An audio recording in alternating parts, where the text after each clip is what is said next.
take a look at greeting an email and then also how you can close an email. So let's go ahead and start by looking at your options for email greetings. And the greeting that you use is really going to depend on the audience or depend on your audience for the email. The question is, do you know your audience? And when I say do you know them, I mean, have you met them face to face? Did you shake their hand? Did they say, oh, call me Bill? And if the answer to that question is yes, then you should know what they like to be called. And whatever they like to be called, that's what you're going to use in your greeting. So let's look at an example here. Let's say that you have to send an email to Jacob Brown.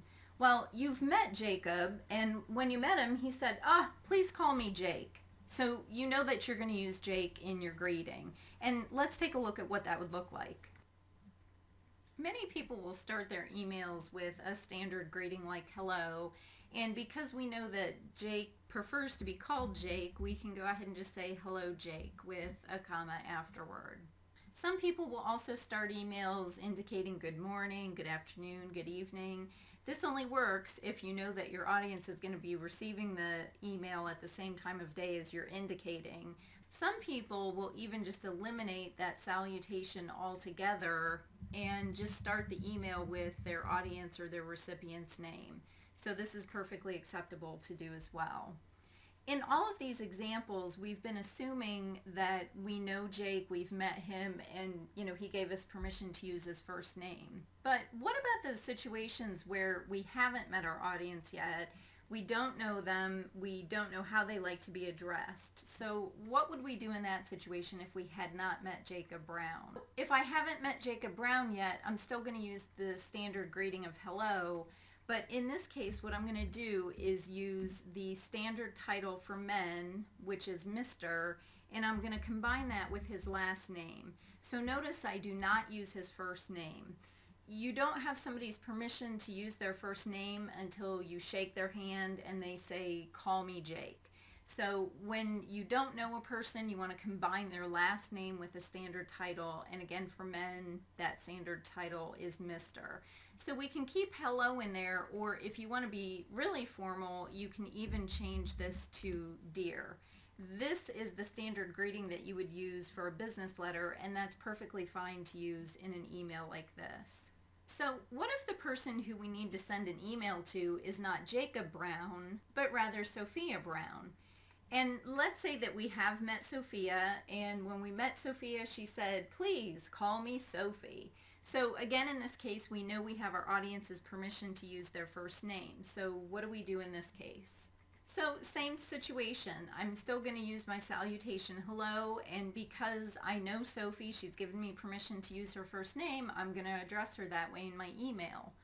Now, if I didn't know Sophie, I would need to do something similar as I did in the case where I didn't know Jacob. For women, the standard title is Ms. So you don't want to use anything other than Ms. because if you make an assumption and you're wrong, you could end up offending somebody. So again, in this case, I'm just going to use the title with her last name Brown. In some cases, if you know that someone's a doctor, or you could say professor, or if they have some other professional title, that would be acceptable to use as well. So what if I need to address more than one person in my email? So maybe I need to address Sophie, Jacob, Jimmy, and Victor. What if I have more than one recipient? How do I greet all of them in my email? In this case, because I have multiple people, I don't want to spell out every single person's name, especially if you have 3 or more people, you'd have a big long string of names. So in this case, it's acceptable to say something like hello all. That way, the recipients of the email will know they're not the only ones who got the email. There are other people, and they can look in the to field to see who else got the email.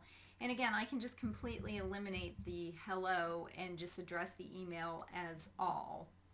Okay, so those are some of the ways to address your email. One thing that you want to remember is that you should always use a greeting when you're sending email because it's courteous and it also demonstrates your professionalism.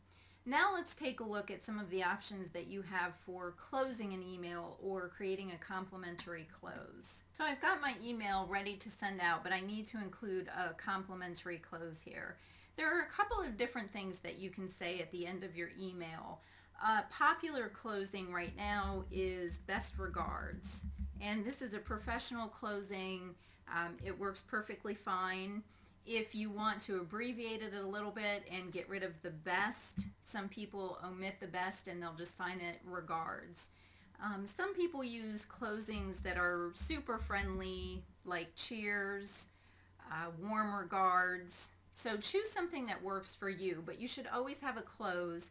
And then in addition to that, even though I have a signature down here in the signature block, I still encourage you to add your name after your complimentary close, just as a courtesy to show that you took the time to actually sign your name to the email. And again, just like with your beginning or your greeting in your email, you should always use the closing because it demonstrates or it shows courtesy, and it also demonstrates your professionalism. A final note on what not to do in email greetings. Many times I'll get emails from students that begin with the greeting, hey, as in, hey, Mrs. Britt, when is that assignment due? Using hey is just not a professional greeting, and you should really get out of the habit of doing that while you're here at Ohio State. Okay, so this is the end of our video on greetings and closings, and you should know how to use professional greetings and closings in your email now.